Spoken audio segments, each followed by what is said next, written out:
Okay, चलिए आ जाइए। हो गया। चलो सुनो, देखो भाई, पिछली क्लास में हमने पढ़ा था मेंडल क्यों सक्सेसफुल रहे, क्यों पॉपुलर नहीं हो पाए, सारी बातें हो गई। अब टॉपिक पर आते हैं। देखो, मेंडल ने गार्डन पी प्लांट पर 7 कैरेक्टर्स पढ़े थे और हर कैरेक्टर के 2 ट्रेट, मतलब एक डोमिनेंट ट्रेट और एक रेसेसिव ट्रेट। तो मेंडल ने 7 कैरेक्टर और 14 ट्रेट पढ़े गार्डन पी के। 14 ट्रेट को बोल दो 7 पेयर ऑफ कंट्रास्टिंग ट्रेट। तो देखो जरा, बिल्कुल ध्यान से। अब Mendel studied Mendel studied 7 characters या 7 pairs of contrasting traits, 7 pairs of contrasting traits, 7 character 14 trait, 14 trait की जगह 7 पेयर लिख रहा हूं of contrasting trait in garden pea plant. हाँ, इधर पूरा फोकस इधर। 7 कैरेक्टर पढ़े, 14 ट्रेट पढ़े। एक टेबल के फॉर्म में लिखेंगे इसे। एक कॉलम में कैरेक्टर लिख रहे हैं, दूसरे कॉलम में उस कैरेक्टर की जीन किस क्रोमोसोम नंबर पर है, और उस कैरेक्टर में डोमिनेंट ट्रेट कौन सा है, और दूसरा डोमिनेंट ट्रेट कौन सा है और रेसेसिव ट्रेट कौन सा है, ये देखना है आगे। तो रेसेसिव ट्रेट कौन सा है, तो चलो देख लेते हैं। देखना ध्यान से भाई। पहला कैरेक्टर इन्होंने लिया था, मान लो स्टेम हाइट। स्टेम हाइट की जीन क्रोमोसोम नंबर 4 पर है, और स्टेम हाइट में डोमिनेंट रेट क्या होगा, टॉल। रेसेसिव होगा ड्वार्फ। दूसरा कैरेक्टर लिया था फ्लावर पोजीशन। इसकी जीन भी क्रोमोसोम नंबर 4 पर है। फ्लावर पोजीशन 2 तरह का है। अगर फ्लावर साइड में लगे, एक्सिस पर लगे, तो बोलेंगे एक्सियल फ्लावर, डोमिनेंट है ये। और अगर टिप पर लगे तो टर्मिनल फ्लावर, ये रेसेसिव है। तो एक्सियल फ्लावर डोमिनेंट है और टिप पर लगे तो रेसेसिव है। 2 हो गए। तीसरा है पॉड शेप। इसकी जीन भी क्रोमोसोम नंबर 4 पर है। और सुनो, पॉड मतलब वो मटर की फली, जिसको खोलकर फिर मटर के दाने निकलते हैं, और वो जो फली है वही तो फ्रूट है गार्डन पी का। तो पॉड शेप बोलो या फ्रूट शेप बोलो, एक ही बात है। देखो, मटर की फलियां 2 तरह की देखी होंगी आपने। कुछ फलियां तो फूली हुई होती है, उनमें बड़े बड़े दाने होते हैं, उनको बोलेंगे इन्फ्लेटेड या फुल, डोमिनेंट है। और कुछ में बिल्कुल छोटे छोटे दाने होते हैं, वो पिचकी हुई होती है फलियां, उन्हें कहेंगे कॉन्स्ट्रिक्टेड, वो रेसेसिव है। चौथा है पॉड कलर। फली का रंग कैसा है। पॉड क्या है इनका, फ्रूट है, तो फ्रूट कलर। तो जनरली मटर की फलियां आप किस रंग के देखते हो, ग्रीन, डोमिनेंट है। येलो रेसेसिव है, जीन क्रोमोसोम नंबर 5 पर है। फिर पांचवा है सीड। जैसे पॉड शेप, पॉड कलर, पहले शेप फिर कलर, इसी तरह सीड में भी ऐसे ही लेंगे, पहले शेप और बाद में कलर। तो सीड शेप की जीन क्रोमोसोम 7 पर है। राउंड सीड डोमिनेंट है, रिंकल्ड रेसेसिव है। सीड शेप हो गया। अब सीड कलर। सीड कलर में ध्यान से देखना जरा, क्रोमोसोम नंबर 1 पर जीन है। देखो, सीड के कोट का कलर नहीं पढ़ा था उन्होंने, सीड के कोट का कलर नहीं पढ़ा था। सीड कोट हटा दो, अब क्या दिखेगा आपको, कॉटिलीडन। सीड कोट कलर नहीं पढ़ा था उन्होंने, सीड कोट हटा दो, अब क्या दिख रहा है, कॉटिलीडन। तो सीड के कॉटिलीडन का कलर पढ़ा था, सीड के कॉटिलीडन का कलर पढ़ा था। और इसमें डोमिनेंट पॉड से जस्ट उल्टा, येलो डोमिनेंट है और ग्रीन रेसेसिव है। 7th कैरेक्टर है फ्लावर कलर, और फ्लावर कलर की जीन भी क्रोमोसोम नंबर 1 पर है।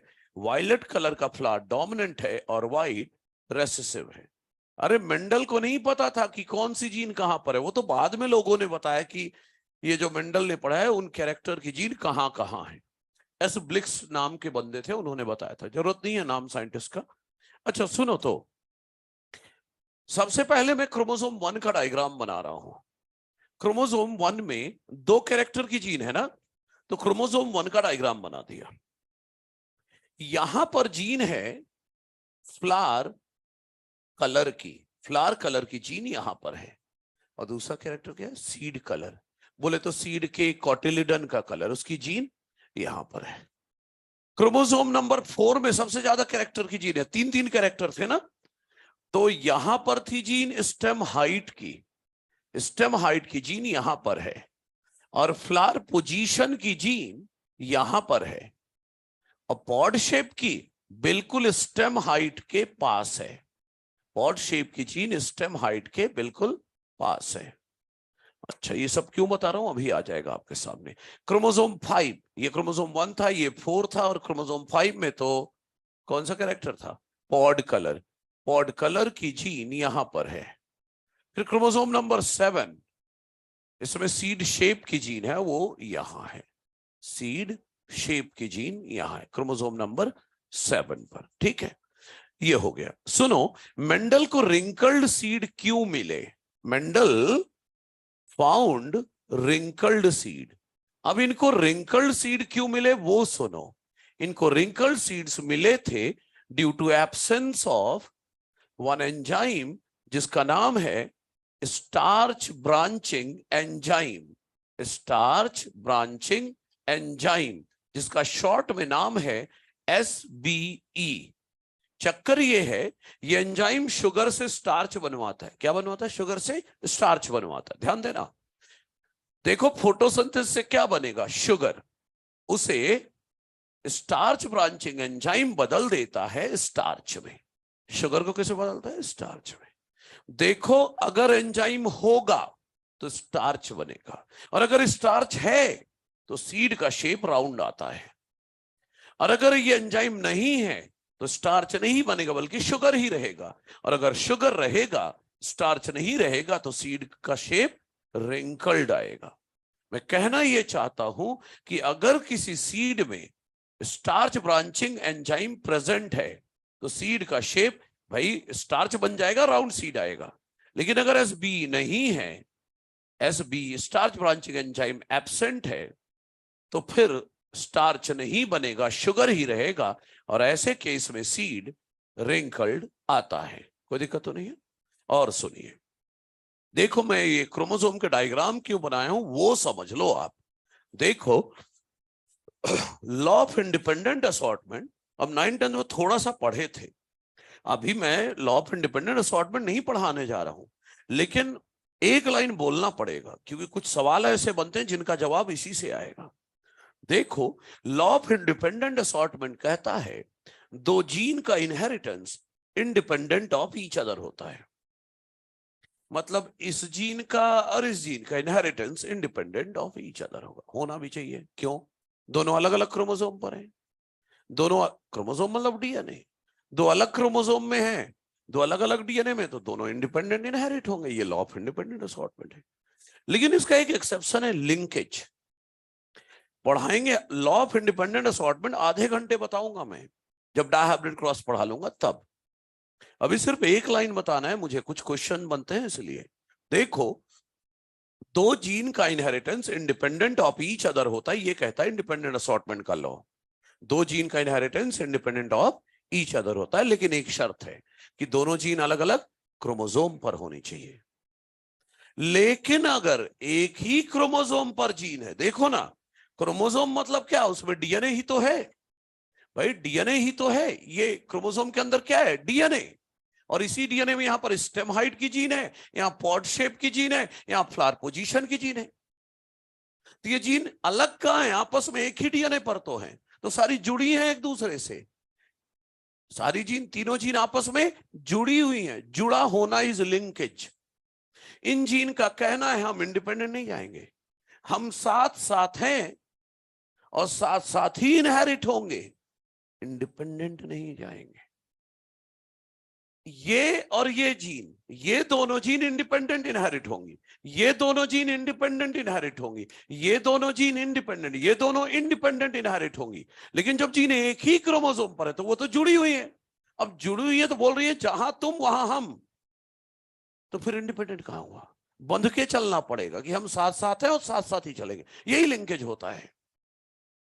तो एक्सेप्शन क्या है? लॉ ऑफ इंडिपेंडेंट असॉर्टमेंट क्या कहता है? दो जीन का इनहेरिटेंस इंडिपेंडेंट होता है। एक्सेप्शन क्या है? ये लिंकेज, कि एक ही क्रोमोसोम पर जितनी भी जीनें आपस में जुड़ी हुई हैं, अब जुड़ी हुई हैं तो साथ साथ हैं और साथ साथ ही इनहेरिट होंगी, इंडिपेंडेंट नहीं जाएंगी। अच्छा, क्यों, कैसे? ये लॉ ऑफ इंडिपेंडेंट असॉर्टमेंट में प्रैक्टिकली दिखेगा आपको। मैं ये बताना चाहता हूं कि मेंडल को तो पता ही नहीं था जीन कहां होता है, जीन क्या है, कुछ नहीं पता था। He was very lucky. Law of independent assortment दिया है, सुनिएगा ध्यान से मेरी बात, साफ साफ बोल रहा हूं, ही वॉज वेरी लकी। उन्हें कुछ नहीं, जानबूझ के कुछ नहीं किया था।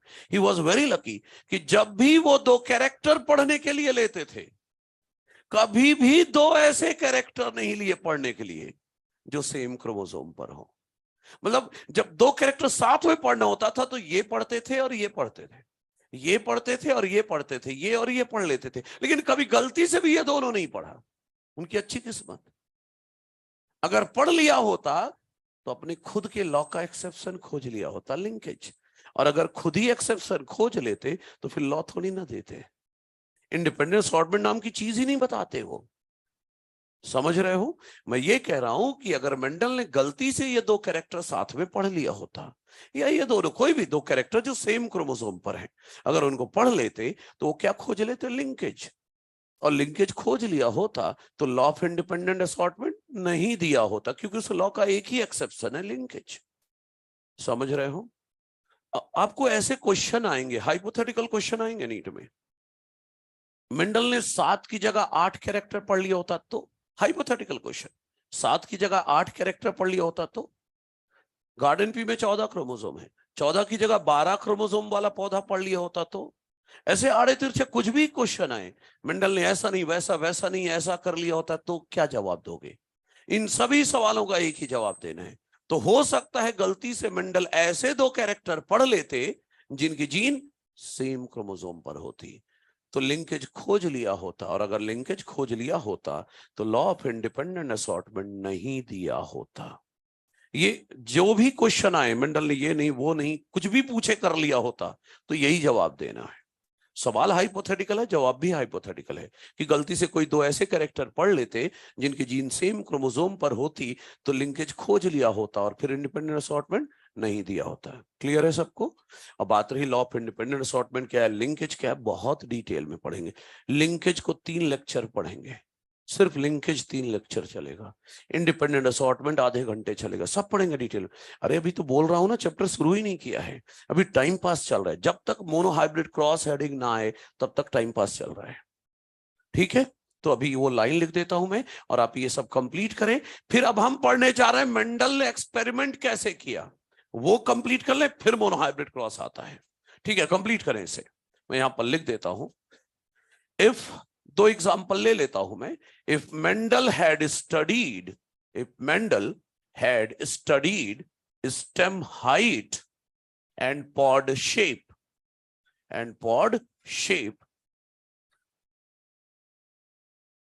number one, he would have discovered linkage. He would have discovered linkage. और दूसरा, he would not have given law of independent assortment. एक लाइन में अभी इस लॉ को लिख देता हूं, बाद में फिर पढ़ेंगे तो देख लेंगे क्या करना है। लॉ ऑफ इंडिपेंडेंट असॉर्टमेंट नहीं दिया होता। क्या कहता है ये लॉ कि 2 genes are inherited, 2 genes are inherited independent of each other. 2 gene का inheritance independent of each other होगा। बस एक शर्त होती है कि दोनों जीन सेम क्रोमोसोम पर नहीं होना चाहिए, अलग अलग क्रोमोसोम पर होना चाहिए। अगर सेम क्रोमोसोम पर होगा तो फिर अलग अलग इनहेरिट नहीं होंगे, बल्कि साथ साथ इनहेरिट होंगे, तो वो एक्सेप्शन हो जाएगा। ठीक है, इसे कंप्लीट करें, फिर पढ़ते हैं मेंडल के एक्सपेरिमेंट की टेक्निक। मेंडल ने एक्सपेरिमेंट कैसे किया था।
हाँ,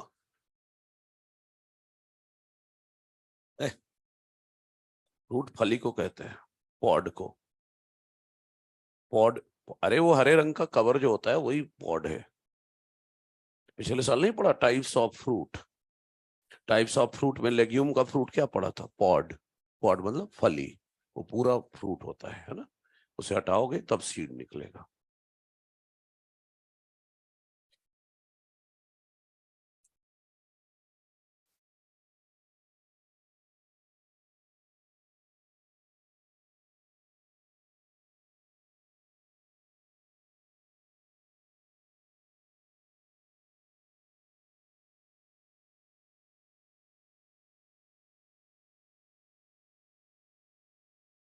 मतलब 5 और 7 क्रोमोसोम का डायग्राम ना बनाओ चलेगा, क्योंकि एक ही जीन है।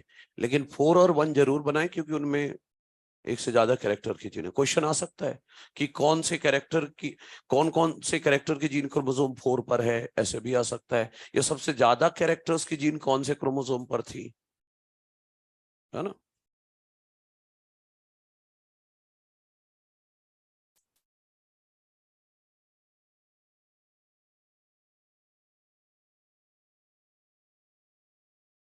हाँ हाँ, बस पास पास है। जैसे पॉड शेप, स्टेम हाइट की जीन पास पास है, ऐसे।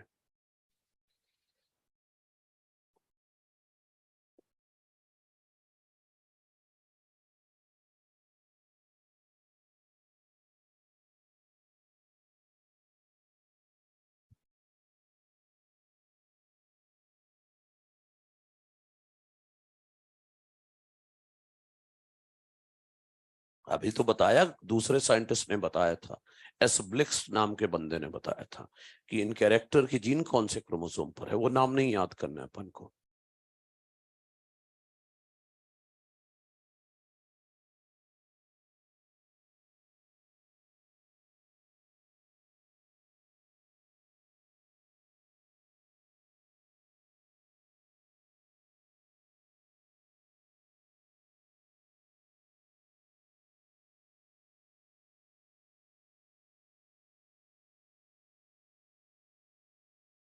क्या? Starch branching enzyme.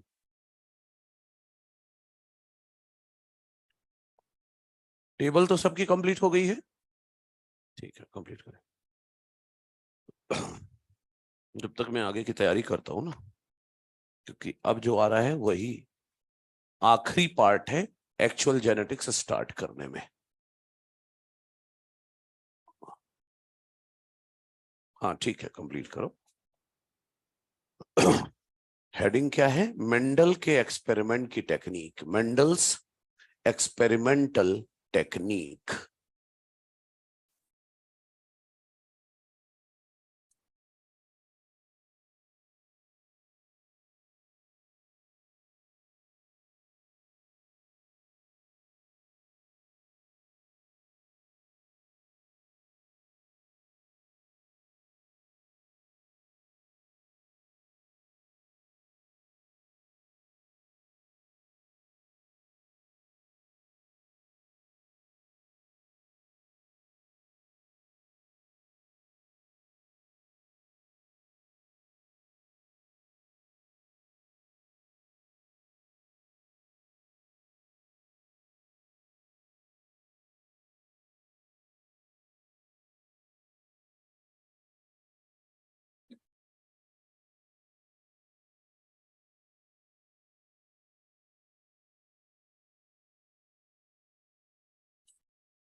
ठीक है, चलिए आ जाइए, अब पढ़ते हैं मेंडल के एक्सपेरिमेंट की टेक्निक। 3 स्टेप में इनके काम को हमें देखना है कि इन्होंने एक्सपेरिमेंट कैसे किया। पहला स्टेप है सिलेक्शन ऑफ प्योर पेरेंट्स। बहुत ध्यान से सुनना, क्योंकि ये जो 2 पॉइंट मैंने लिखे हैं ये एनसीईआरटी में भी है। कहां है वो मैं बता दूंगा, लेकिन पहले समझो, ठीक है? तो देखो, कभी भी कोई एक्सपेरिमेंट शुरू करते हैं ना, तो हमेशा होमोजाइगस से शुरू करते हैं। होमोजाइगस मतलब प्योर से शुरू करते हैं। देखो ना, मैंने लिखा है पहला स्टेप क्या है? सिलेक्शन ऑफ प्योर पेरेंट्स, मतलब कैपिटल टी और स्मॉल टी ढूंढना है। देखो, ड्वार्फ प्लांट है एक, तो ज्यादा चांसेस ये है कि ये स्मॉल टी होगा, है ना? लेकिन टॉल में ज्यादा दिक्कत है। टॉल में तो वो कैपिटल टी भी हो सकता है, कैपिटल टी स्मॉल टी भी हो सकता है। तो हमें ढूंढना है क्या वो सच में कैपिटल टी है। वो कैसे किया गया बताऊंगा, लेकिन पहले क्या हुआ? अरे कितना देर लिख रहा है, जल्दी लिखो भाई।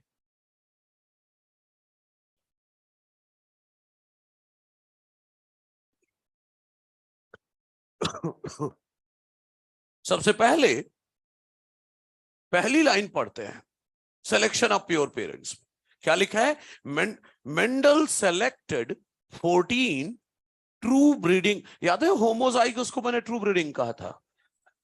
आज ट्रू ब्रीडिंग क्या है एग्जैक्ट पता चलेगा, लेकिन फिर हाल अभी ट्रू ब्रीडिंग मतलब होमोजाइगस। तो देखो, मेंडल ने 14 ट्रू ब्रीडिंग या होमोजाइगस वैरायटी गार्डन पी की सेलेक्ट की थी।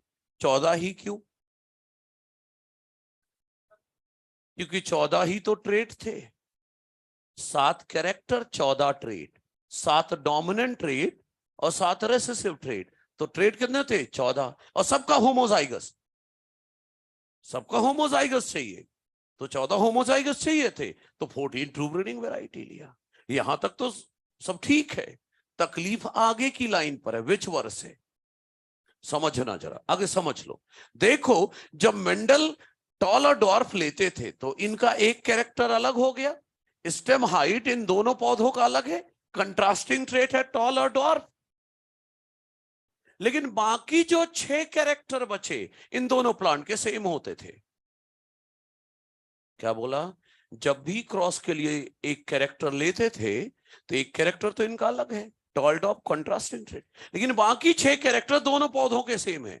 मतलब इसमें फ्लावर कलर वायलेट है तो इसमें भी वायलेट है, फ्लावर पोजीशन इसमें अगर टर्मिनल है तो इसमें भी टर्मिनल है, पॉड कलर ग्रीन इधर भी ग्रीन, पॉड शेप इन्फ्लेटेड तो इधर भी इन्फ्लेटेड। कहने का मतलब 6 कैरेक्टर इन दोनों के कॉमन होते थे, सिर्फ एक कैरेक्टर अलग होता था विथ कंट्रास्टिंग ट्रेट। अब पढ़ो, मेंडल ने 14 होमोजाइगस वैरायटी ली which were similar for all character except for one character with contrasting trait. मतलब 6 कैरेक्टर तो इनका सेम है, केवल एक कैरेक्टर इन दो पौधों का अलग है, वो भी कंट्रास्टिंग ट्रेट है, एक टॉल है तो एक ड्वार्फ है।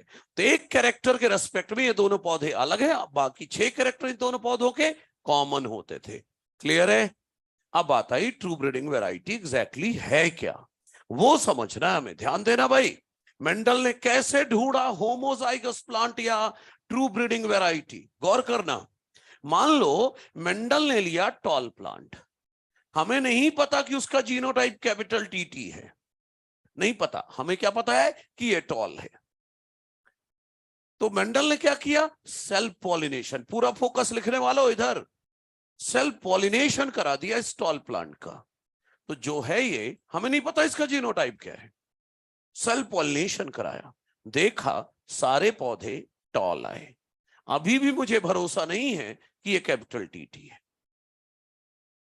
हो सकता है इन्वायरमेंट के कारण कुछ एक्स्ट्रा हाइट गेन कर लिया हो, कोई और वजह रही हो। मैंने फिर सेल्फ पॉलिनेशन कराया, फिर से सारे पौधे टॉल आए। अभी भी मुझे भरोसा नहीं है कि यह कैपिटल टीटी है, मैंने सिर्फ फिर से सेल्फ पॉलिनेशन कराया, फिर से सारे पौधे टॉल आए। अभी भी मुझे भरोसा नहीं है कि यह कैपिटल टीटी है, तो मैंने फिर से सेल्फ पॉलिनेशन कराया, फिर से सारे ऑफस्प्रिंग टॉल आए। अभी भी भरोसा नहीं है मुझे कि ये सच में टॉल है, तो फिर से सेल्फ पॉलिनेशन कराया, कैपिटल टीटी है ये भरोसा नहीं है, फिर से सेल्फ पॉलिनेशन कराया, फिर से सारे पौधे टॉल आए। और अब मुझे भरोसा हो चुका है कि ये सच में कैपिटल टी ही है। आपको बताऊं, मेंडल ने 7 साल एक्सपेरिमेंट किए थे, 7 साल में से लगभग 2 साल तो होमोजाइगस पानी में लगा दिए थे। तो अब भरोसा हो चुका है कि ये होमोजाइगस है, कैपिटल टीटी है। इसी को कह रहे हैं ट्रू ब्रीडिंग वैरायटी। अब पढ़े डेफिनेशन इसकी कि true breeding variety is that plant variety that has undergone continuous self pollination.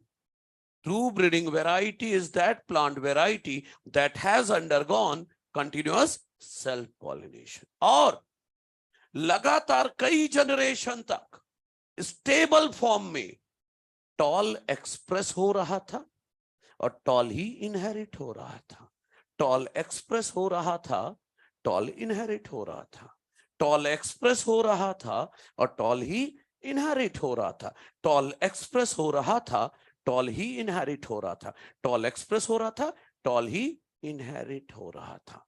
देखो क्या लिखा है, and shows stable, stable form में for several generation, stably tall trait inherit हो रहा था और एक्सप्रेस भी हो रहा था। तो true breeding variety is that plant variety that has undergone continuous self pollination, और दिखाता है स्टेबली क्या, और कई जनरेशन तक दिखा रहा है स्टेबली, क्या दिखा रहा है, टॉल ट्रेट का इनहेरिटेंस और टॉल ही एक्सप्रेस हो रहा था। तो ये है ट्रू ब्रीडिंग वैरायटी, एनसीईआरटी की लाइन है, बोर्ड एग्जाम में भी काम आएगा। What is true breeding variety, define true breeding variety, तो एज इट इज लाइन लिख के आना होगा, मतलब शब्द यही होंगे, समझ रहे हो। तो ट्रू ब्रीडिंग वैरायटी वो प्लांट वैरायटी है that has undergone continuous self pollination and shows stable trait inheritance and expression, shows stable trait inheritance and expression for several generation, वो कहलाएगा ट्रू ब्रीडिंग वैरायटी। किसी ने पूछा मेंडल ने true breeding variety कैसे बनाए, तो बोल दो by continuous self pollination and selection. Selection, हाँ इसको सेलेक्ट कर लो ना as parent, selection of pure parent ही तो कर रहे हो। तो पहले तो कंटिन्यूअस सेल्फ पॉलिनेशन कराया, फिर उसको सेलेक्ट कर लिया एज पेरेंट। यही था उनका बना ट्रू ब्रीडिंग वैरायटी बनाने का मेथड। ठीक है, तो ये पहला स्टेप हो गया, मतलब हमें कैपिटल टीटी भी मिल गया, आप इसी तरह स्मॉल टीटी का भी करा लो। तो आपको क्या मिल चुके हैं, प्योर पेरेंट्स। और अब आप क्या कराओगे, इनके बीच हाइब्रिडाइजेशन, वो होगा स्टेप सेकंड। लेकिन आगे पहला स्टेप कंप्लीट कर ले। अच्छा, एनसीईआरटी में देखना है, पेज 70 का आखिरी पैराग्राफ देखो, पेज 70 में आखिरी paragraph.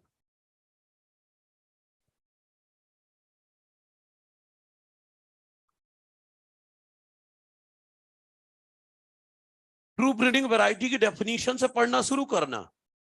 A true breeding variety is that plant variety से पढ़ना शुरू करो, मतलब लास्ट पैराग्राफ की थर्ड लाइन आखिरी की, वहां से पढ़ना शुरू करो। दोनों पॉइंट दिए हुए हैं वहां।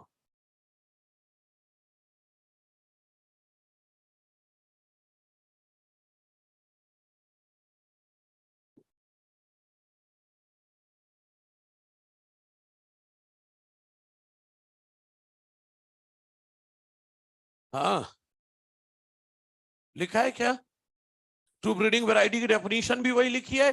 ये भी लिखा है कि 14 ट्रू ब्रीडिंग वैरायटी लिए थे, जो कि सभी कैरेक्टर के लिए सिमिलर थे सिवाय एक कैरेक्टर के, विथ कंट्रास्टिंग ट्रेट। सही है, तो ये लिख लें, ये पहला स्टेप था। अब मैं स्टेप सेकंड ला रहा हूं, हाइब्रिडाइजेशन बिटवीन प्योर पेरेंट, मतलब capital TT into small TT का क्रॉस कराएंगे। कैसे कराया था एक्सपेरिमेंट, वो देखेंगे।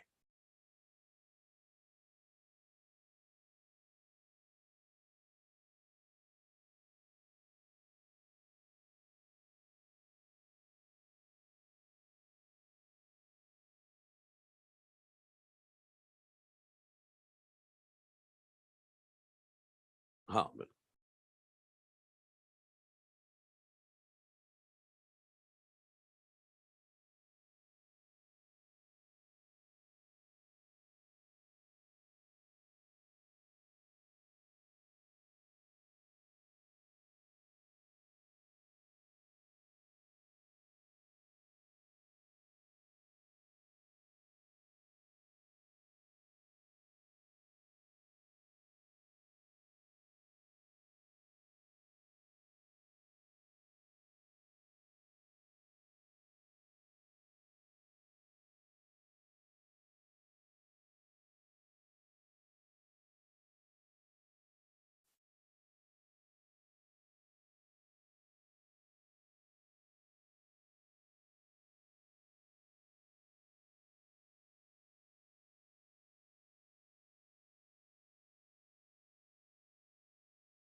मेंडल ने 14 होमोजाइगस प्लांट लिए थे।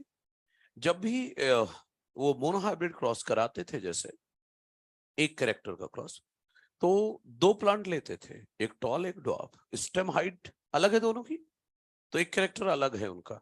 बाकी जो 6 कैरेक्टर थे वो सेम थे, मतलब दोनों में फ्लावर कलर वायलेट ही है, दोनों में फ्लावर पोजीशन मान लो टर्मिनल है तो टर्मिनल ही है, पॉट दोनों में ग्रीन है तो दोनों में ग्रीन ही रहेगा दोनों में। बाकी 6 कैरेक्टर सेम। चुप रहो।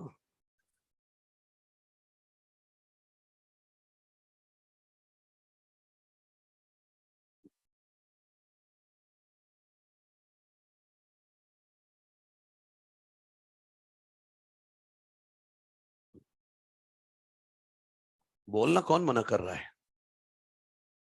हाँ,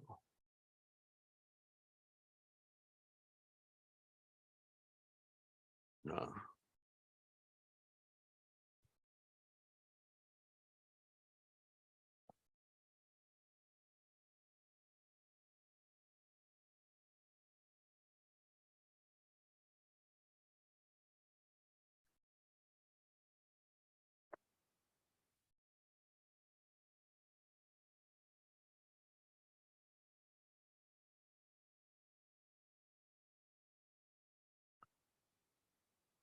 पहला पॉइंट हटा रहा हूं। नीचे से लिखना शुरू किया क्या? शर्म नहीं आती? हाँ ठीक है, लिखो।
ठीक है, चलिए आ जाइए। अब इनके एक्सपेरिमेंट को देखते हैं, इन्होंने हाइब्रिडाइजेशन कैसे कराया था। वैसे आपने पढ़ रखा है, इमैस्कुलेशन, बैगिंग, टैगिंग, डस्टिंग, रीबैगिंग, वो सारी चीजें पढ़ रखी हैं। एक बार दोबारा देखते हैं। और यही मेंडल के काम करने का तरीका था। तो डायग्रामेटिकली और थ्योरेटिकली दोनों दिखाता हूं। थ्योरी जरूर लिख लेना, डायग्राम का देख लेना, नहीं तो डायग्राम एनसीईआरटी में भी बना हुआ है, ठीक है। तो Mendel developed true breeding varieties of garden pea plant by continuous self-pollination, और अंत में सेलेक्ट कर लिया उसे, by continuous self-pollination and selection। सही है, ओके। चलिए आ जाइए। तो अब समझो जरा, इनके एक्सपेरिमेंट को समझे सभी ध्यान से। अब थोड़ी देर समझने पर फोकस करें। और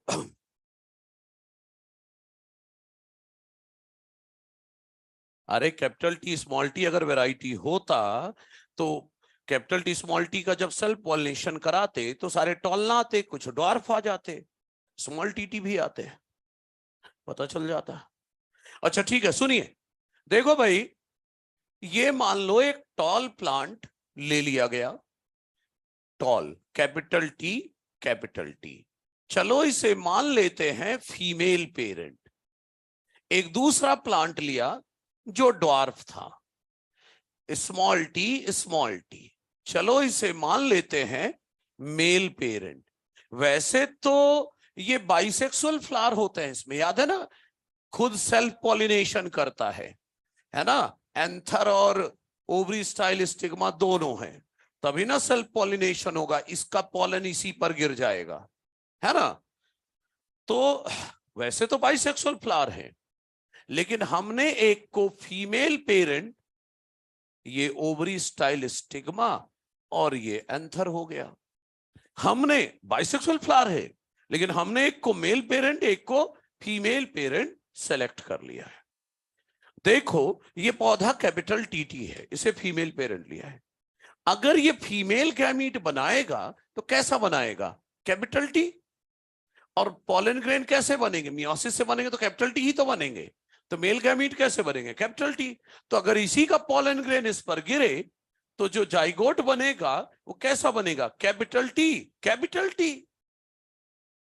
सही है, लेकिन मुझे तो हाइब्रिड बनाना है, मुझे चाहिए कैपिटल टी स्मॉल टी वाला जाइगोट या सीड। इसीलिए क्या करेंगे, इस एंथर को मैच्योरिटी के पहले कट कर देंगे।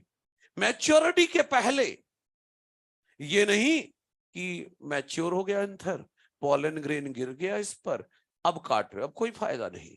मैच्योरिटी के पहले काट के हटा देंगे। क्यों? So as to prevent self pollination. Self pollination रोकने के लिए ऐसा किया गया। तो हमने क्या कराया? इमैस्कुलेशन करा दिया, इमैस्कुलेशन कराया।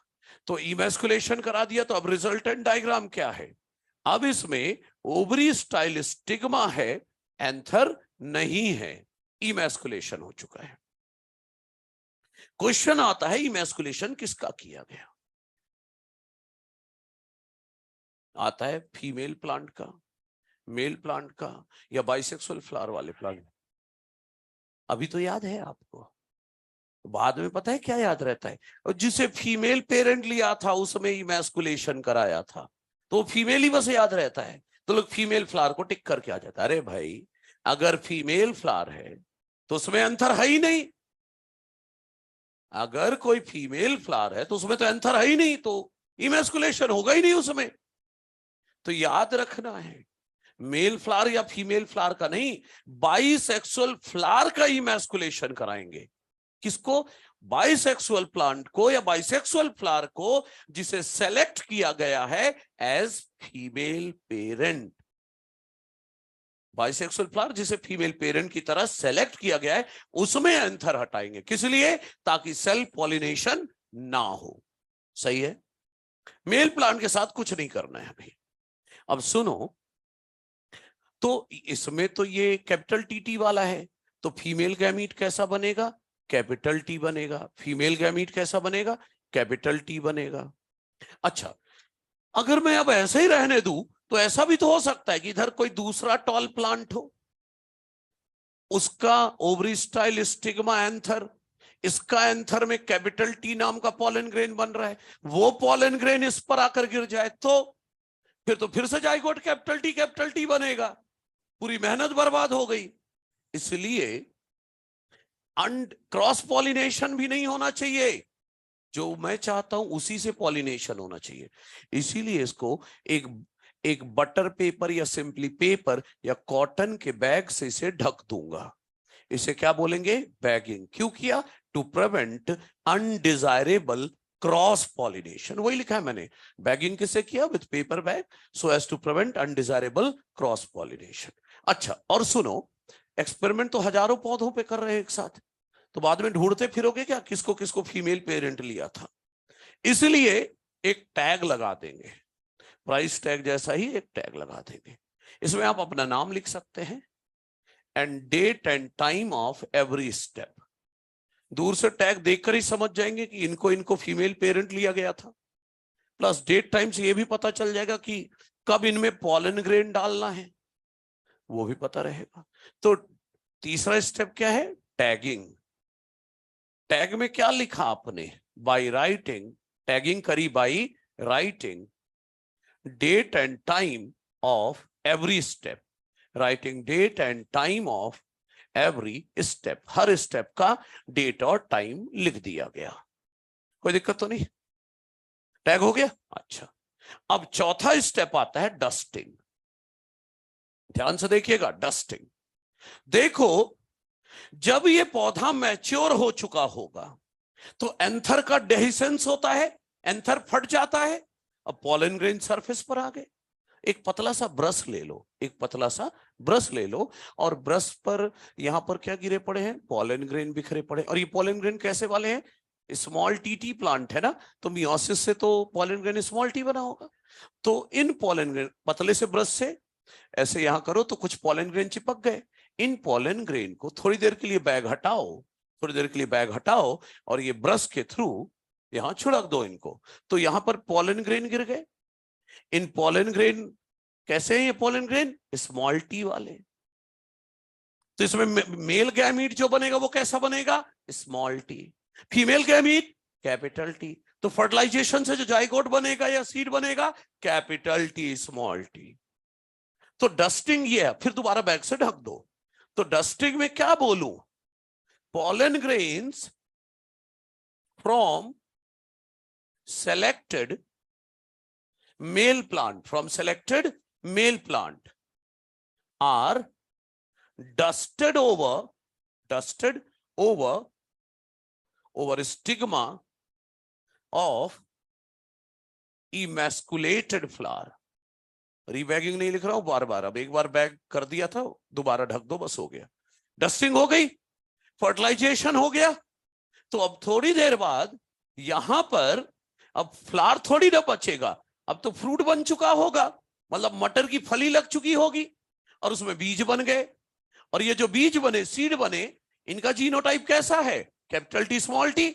यही तो है F1 हाइब्रिड या F1 जनरेशन वाले सीड, फर्स्ट जनरेशन वाले। क्या करूं अब? ई स्टेप, इन सीड को कलेक्ट कर लो। ई स्टेप है कलेक्शन ऑफ सीड्स, मतलब F1 हाइब्रिड वाले बीजों को कलेक्ट कर लें। Collection of seeds, F1 hybrid वाले बीजों को कलेक्ट कर लिया, हो गए सीड अपने पास। याद है मैंने बोला था क्रॉस पॉलिनेशन से, क्रॉस पॉलिनेशन कराएंगे और हाइब्रिड बनाएंगे, बना लिया। अब सुनो, स्टेप थर्ड आया। अब क्या करना है हमें, ध्यान से सुनिएगा। अब क्या करना है, इन बीजों को मिट्टी में डाल दो, इन बीजों को सॉइल में डाल दो। तो सॉइल में डाल दिया इन बीजों को। अब ये जर्मिनेट कर रहे हैं, ये पौधे बन रहे हैं। ये जो पौधे डेवलप हो रहे हैं, इनको क्या बोलूं? इन पौधों को बोलूं F1 हाइब्रिड पौधे हैं ये, F1 हाइब्रिड प्लांट है ये। याद है ये नेचुरली सेल्फ पॉलिनेशन करता है। F1 जनरेशन बनान, F1 जनरेशन पाने के लिए आपने क्या करा है? Cross pollination. और याद है ये नेचुरली सेल्फ पॉलिनेशन करते हैं। F2 जनरेशन, देखो इनको जर्मिनेट होने दो, आपका काम था मिट्टी में इनको डालना, जर्मिनेट करने दो। अब आपको कुछ नहीं करना है, उग जाने दो इनको, करने दो इन्हें सेल्फ पॉलिनेशन। अब सब कुछ इन्हीं को खुद करने दो, तो सेल्फ पॉलिनेशन होगा। और अब इनमें जो सीड लगेंगे वो F2 जनरेशन वाले होंगे। तो अगला स्टेप है सेल्फिंग। सेल्फिंग मतलब सेल्फ पॉलिनेशन।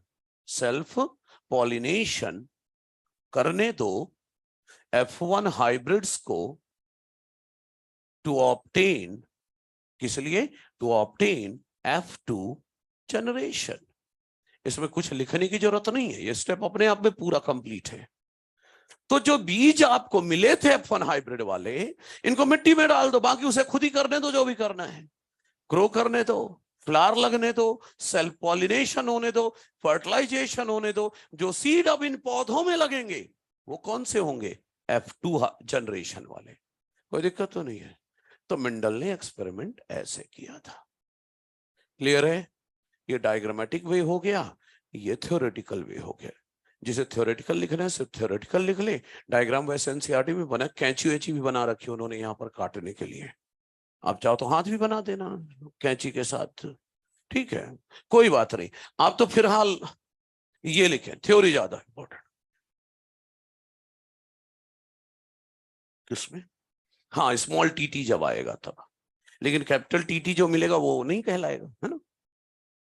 ठीक है, कंप्लीट करें इसको। और अब एक्चुअल जेनेटिक्स यहां से स्टार्ट होगी। हेडिंग आ रहा है mono hybrid cross, inheritance of one gene, mono hybrid cross.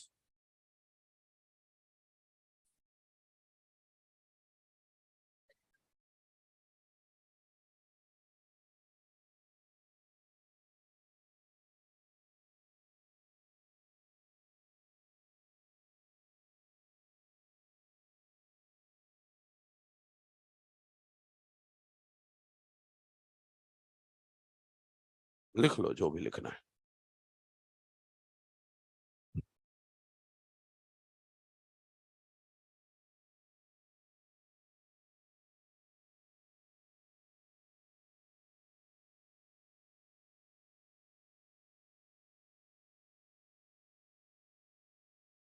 जल्दी लिखिए इसको, है ना?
ठीक है, कंप्लीट करें। नहीं हटा रहा मैं कुछ भी, ये लाइन हटाकर हेडिंग चेंज कर रहा हूं जब तक। ये यहां होगा।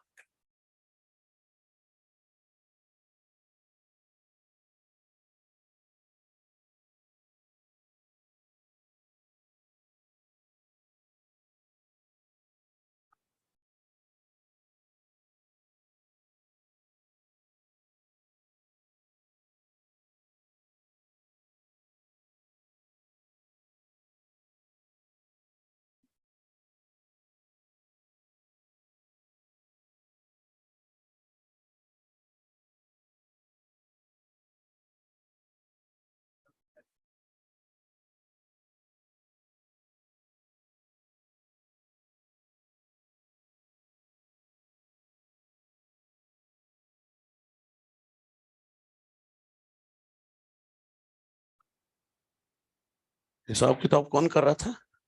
डायग्राम कौन पूछ रहा था? हाँ, अच्छा ये। अच्छा, बोल रहा है 10 रुपए दूंगा डायग्राम बना दे। हाँ? अच्छा, बना लिया तूने? हम्म।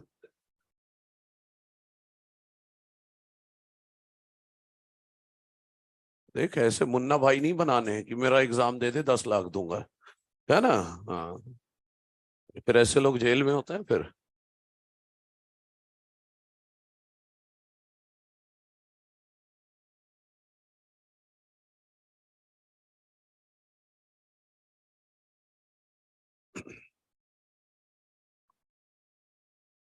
अच्छा, चलिए आ जाइए। थ्योरी लिख लिया ना, बस हो गया। डायग्राम तो एनसीईआरटी में बना हुआ है, कोई दिक्कत नहीं है उसको।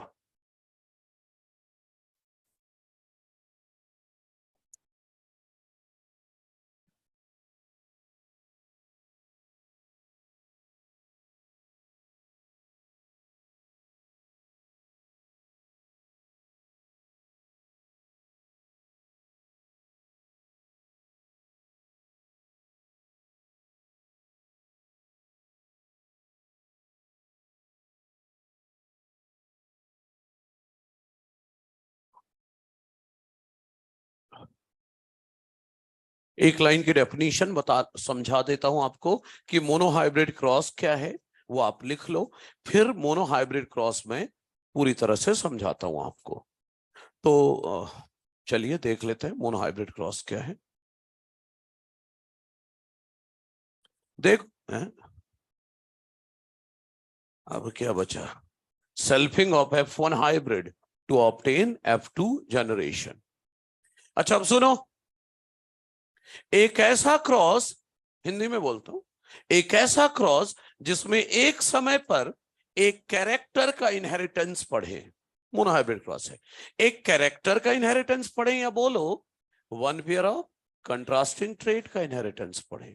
एक ऐसा क्रॉस जिसमें एक समय पर एक जीन का इनहेरिटेंस पढ़े, या एक कैरेक्टर का इनहेरिटेंस पढ़े, या बोलो one pair of contrasting trait का इनहेरिटेंस पढ़े, क्या कहलाएगा? Monohybrid cross. एग्जाम्पल के तौर पर मैंने स्टेम हाइट ले लिया, हो गया ना ये वन कैरेक्टर, इसका इनहेरिटेंस पढ़ेंगे। इसके दो ट्रेट है, टॉल और डॉर्फ, तो ये हो गया ना one pair of contrasting traits. Contrasting याद है ना, अपोजिट। कंट्रास्टिंग मतलब अपोजिट, टॉल और डॉर्फ अपोजिट ट्रेट। तो एक ऐसा क्रॉस जिसमें एक समय पर एक जीन का इनहेरिटेंस पढ़े, या एक कैरेक्टर का इनहेरिटेंस पढ़े, या one pair of contrasting trait का इनहेरिटेंस पढ़े, क्या कहलाता है? Monohybrid cross. तो ये टॉल डॉर्फ का एग्जांपल लेकर ही हम मोनोहाइब्रिड क्रॉस पढ़ने वाले हैं। 2 लाइन लिखी है, लिख लो इसे, फिर आराम से बैठो और आराम से देखो मोनोहाइब्रिड क्रॉस पूरा, फिर बाद में कंप्लीट करना। हाँ, क्या बच्चे? एक ही जीन है ना?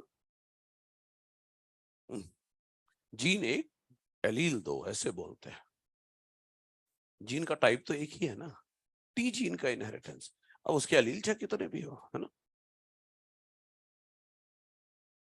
तभी तो एनसीईआरटी ने मोनोहाइब्रिड क्रॉस हेडिंग की जगह हेडिंग डाली है इनहेरिटेंस ऑफ वन जीन। ठीक है, मोनोहाइब्रिड क्रॉस के ये थ्योरी लिख लीजिए। फिर पहला क्रॉस क्योंकि बन रहा है, इसलिए वेल लेबल्ड बनाएंगे, जहां जो जो शब्द होना चाहिए हर एक चीज लिखेंगे।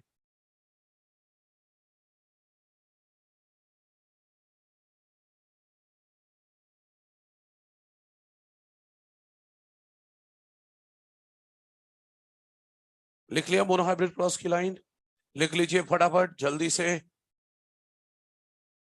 फिर क्रॉस बनाते हैं और देखते हैं सारी चीजें पूरा जितना है एक बार में पूरा समझते हैं मोनोहाइब्रिड क्रॉस।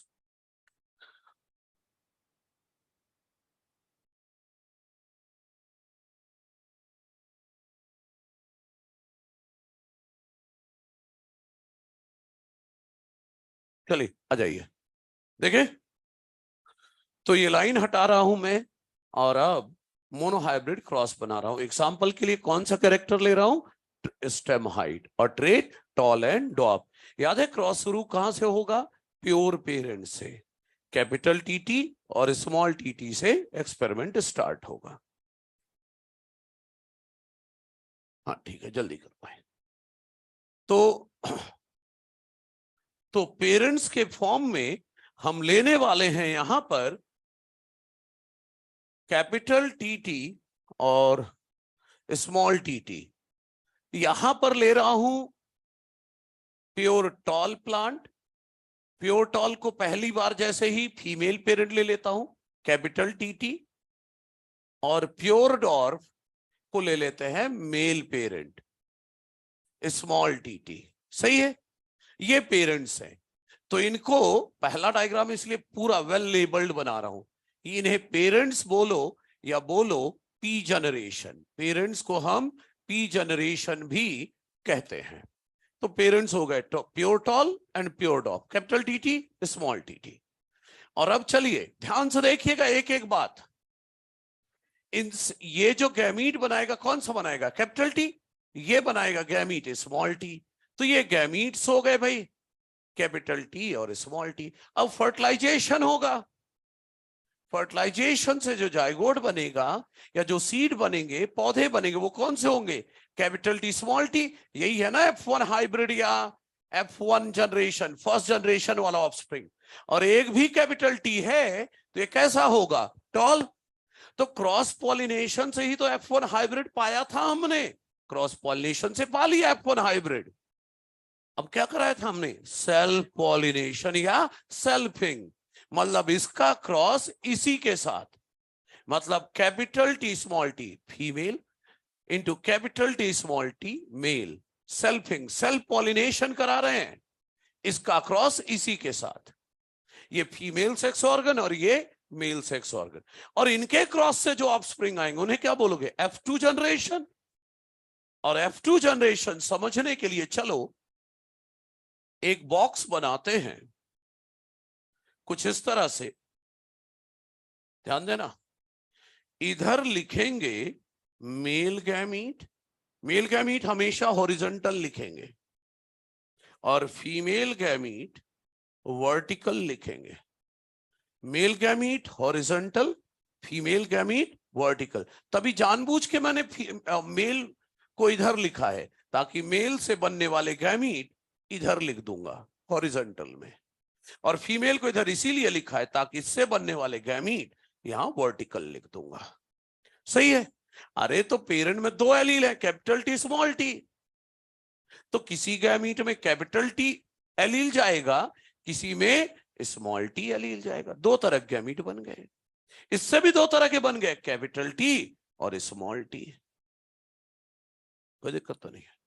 देखो कैपिटल टी स्मॉल टी ये दो एलील थे, इनका क्या हुआ? सेग्रीगेशन। सेग्रीगेशन ऑफ एलील कैसा प्रोसेस है? एक रैंडम प्रोसेस है। मतलब कहना क्या चाह रहे हो? मैं ये कहना चाह रहा हूं दो तरह के एलील हैं, तो जब ये अलग होंगे तो रैंडम अलग होंगे। रैंडम मतलब ये जरूरी नहीं है इस वाले गैमीट में कैपिटल टी पहुंचे, इस वाले में स्मॉल टी पहुंचे। उल्टा भी हो सकता है, इस वाले गैमीट में स्मॉल टी एलील पहुंचे, इस वाले गैमीट में कैपिटल टी पहुंचे, कुछ भी हो सकता है। तो सुनिएगा मेरी बात, एलील का अलग होना रैंडम प्रोसेस है। 50% चांस है किसी गैमीट में कैपिटल टी एलील पहुंचने के और 50% चांस है किसी गैमीट में स्मॉल टी एलील पहुंचने के। 50% चांस है किसी गैमीट में कैपिटल डी जाए, अरे दो ही तो एलील है, 50-50 ही तो चांस है। 50% चांस है किसी में कैपिटल टी जाए, 50% चांस है किसी में स्मॉल टी जाए। ये ऐसी कैसी बातें कर रहे हो सर। एनसीईआरटी पेज नंबर 73, ऊपर से 10वीं लाइन पढ़ो। एनसीईआरटी भी तो साथ लेके चले, ये थोड़ी ना क्रॉस बनाने चले तो सब भूल जाएं। पेज 73 ऊपर से 10वीं लाइन, 10th लाइन से पढ़ो जरा।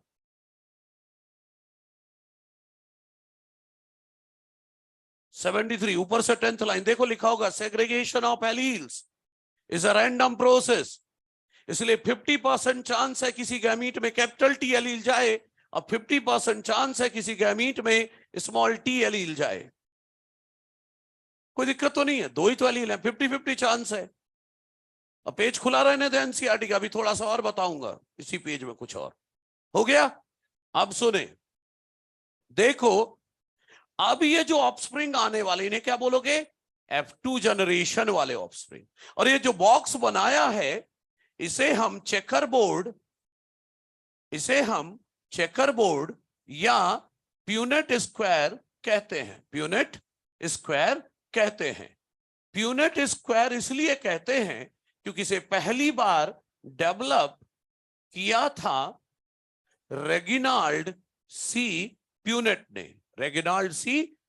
ने, जो कि एक ब्रिटिश जेनेटिसिस्ट हैं। सब कुछ लिख दिया क्योंकि एनसीईआरटी में है, सही है? अच्छा सुनिए, अब मैं क्या बता रहा हूं, देखो ये गैमीट कैपिटल टी है, मेल गैमीट। 50% चांस है कि कैपिटल टी वाला पॉलन ग्रेन या मेल गैमीट, 50% चांस है कि कैपिटल टी वाला पॉलन ग्रेन या मेल गैमीट कैपिटल टी वाले फीमेल गैमीट को फर्टिलाइज करे, तो फिर तो कैपिटल टी बन जाएगा। और 50% चांस है कि ये वाला मेल गैमीट स्मॉल टी वाले फीमेल गैमीट को फर्टिलाइज करे। इसी तरह 50% चांस है कि ये वाला मेल गैमीट इस फीमेल गैमीट को फर्टिलाइज करे, और 50% चांस है कि इस वाले फीमेल गैमीट को फर्टिलाइज करें। आखिरी की 4 लाइन पढ़ो इसी पेज की।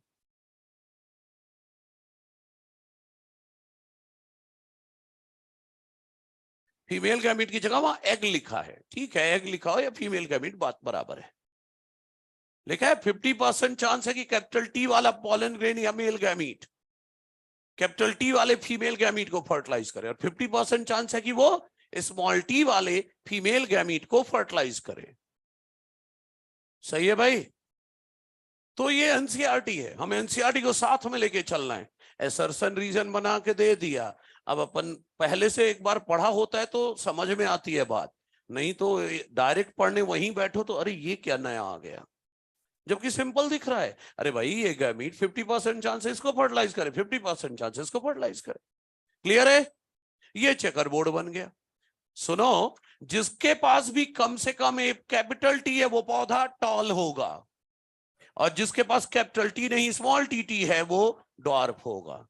तो सुनो, तो कैपिटल टी वाला ऑफस्प्रिंग आने की प्रोबेबिलिटी क्या है? 4 में से 1।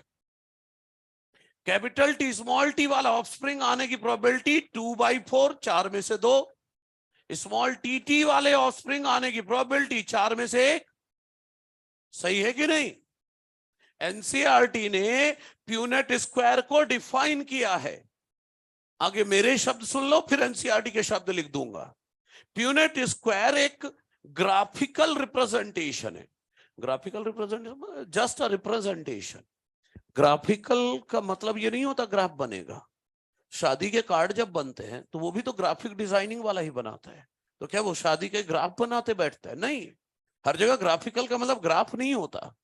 तो ये एक रिप्रेजेंटेशन है जो क्या क्या बताएगा कि किसी जेनेटिक क्रॉस में कितने तरह के जीनोटाइप वाले ऑफस्प्रिंग आएंगे, कितने तरह के जीनोटाइप वाले ऑफस्प्रिंग आएंगे। बता रहा है या नहीं कि 3 तरह के जीनोटाइप वाले ऑफस्प्रिंग आएंगे, capital T, capital T, small t. और यह भी बताता है कि कौन से जीनोटाइप वाला ऑफस्प्रिंग आने की प्रोबेबिलिटी क्या है। जैसे कैपिटल टी वाले आने की प्रोबेबिलिटी क्या है? 4 में से 1। कैपिटल टी स्मॉल टी की 4 में से 2, स्मॉल टी टी का 1/4। तो एनसीईआरटी के शब्द लिख रहा हूं प्यूनेट स्क्वायर के लिए। It is a graphical representation, it is a graphical representation to calculate probability of all the possible genotypes of offsprings in a genetic cross, मतलब ये क्या बताता है प्यूनेट स्क्वायर?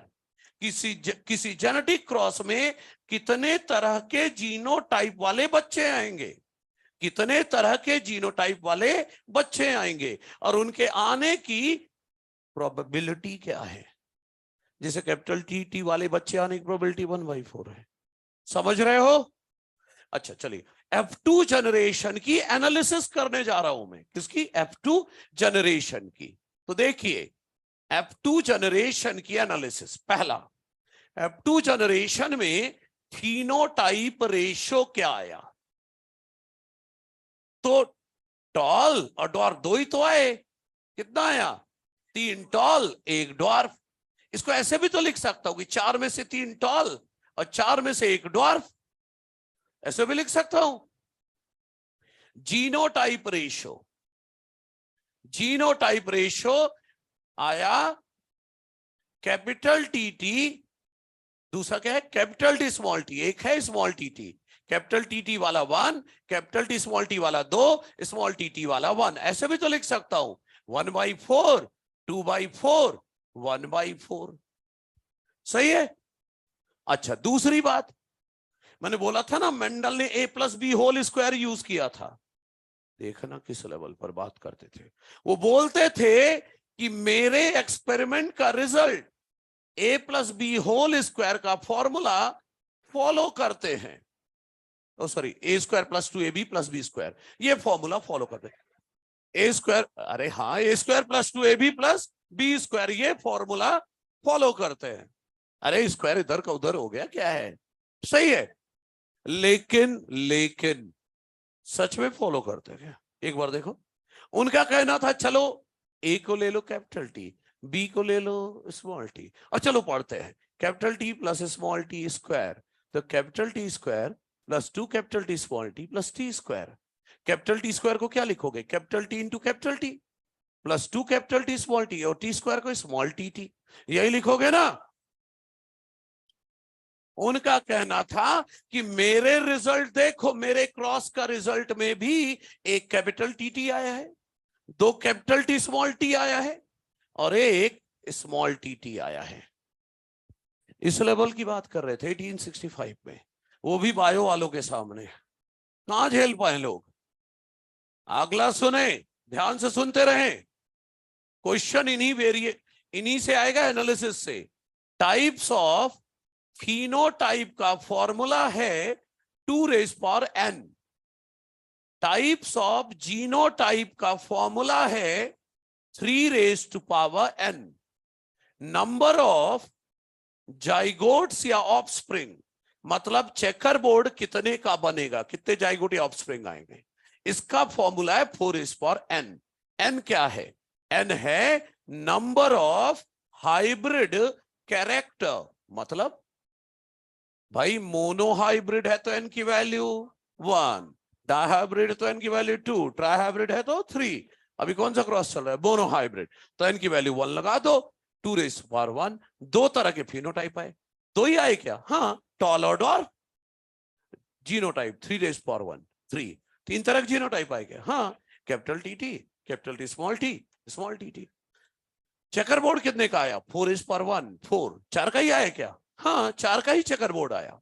अच्छा, और सुनिए, पूछा जाए प्योर टॉल प्लांट्स कितने आए, देख के बताना। 4 में से एक बोलू। प्योर टॉल मतलब homozygous tall, capital T T 1/4। कोई पूछे इम्प्योर टॉल कितना आया? 2 आए। हाँ, इम्प्योर मतलब heterozygous tall, capital T small T, कितने आए? 2/4। कोई पूछे प्योर प्लांट्स कितने आए? फिर से दो। बिल्कुल, ये भी होमोजाइगस है और ये भी होमोजाइगस है।